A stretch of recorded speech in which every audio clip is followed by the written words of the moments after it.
መጽሐፍ ቅዱስ የእግዚአብሔር ቃል ሲናገር እንደዚህ ይላል። ውድ ወንድሞቼ ጨለማ ከብርሃን ጋር ምን ህብረት አለው እያለ ይናገራል። በአንድ ቤት ውስጥ ሁለት ነገር መኖር እንደማይችል ሁሉ በአንድ ሀገር ላይ ሁለት መንግስት መኖር እንደማይችል ሁሉ እንደዚያው መጽሐፍ ቅዱስ ጨለማ ከብርሃን ጋር ምን ህብረት አለው ይላል። ወዳጆቼ፣ ወንድሞቼ፣ የአባቴ ብሩካን እንኳን ደስ ያላችሁ ይህንን ወንጌል ሰማችሁ።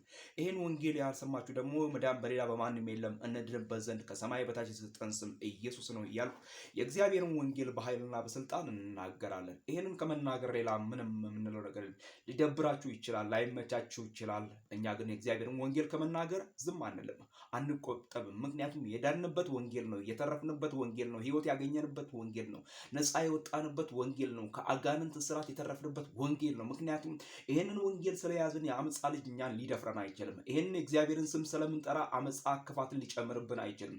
እግዚአብሔር አምላክ እንደ አይኑ ብሌን እየጠበቀን፣ እግዚአብሔር አምላክ እየተንከባከበን፣ እግዚአብሔር አምላክ በቀን ከሚበር ፍላጻ በሌሊት ከሚበር ክፉ ጋኔን እግዚአብሔር አምላክ እየጠበቀን፣ እግዚአብሔር አምላክ እንደ አይኑ ብሌን እኛን እየጠበቀን የእግዚአብሔርን ወንጌል አለመናገር፣ የእግዚአብሔርን ወንጌል አለማገልገል ነውር ነው። ስለዚህ የእግዚአብሔርን ወንጌል እናገለግላለን።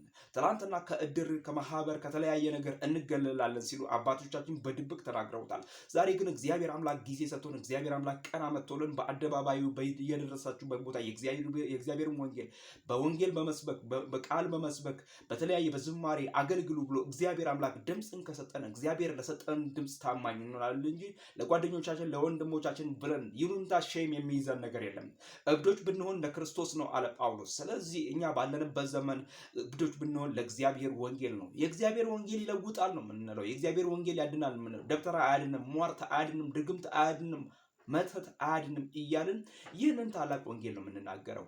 ወዳጆቼ ስሙ፣ የእግዚአብሔር ወንጌል አገልግሉ፣ የእግዚአብሔር ወንጌል ተገልገሉ፣ ከኛ ጋር አብራችሁ አገልግሉ፣ የእግዚአብሔር ወንጌል አገልግሉ። ጌታ ሊመጣ ነው። መዳን በሌላ በማንም የለም። እንድንበት ዘንድ የተሰጠን ስም አንድ ነው፣ እርሱም ኢየሱስ ክርስቶስ ነው። የጌታን ስም የሚጠራ ይድናል።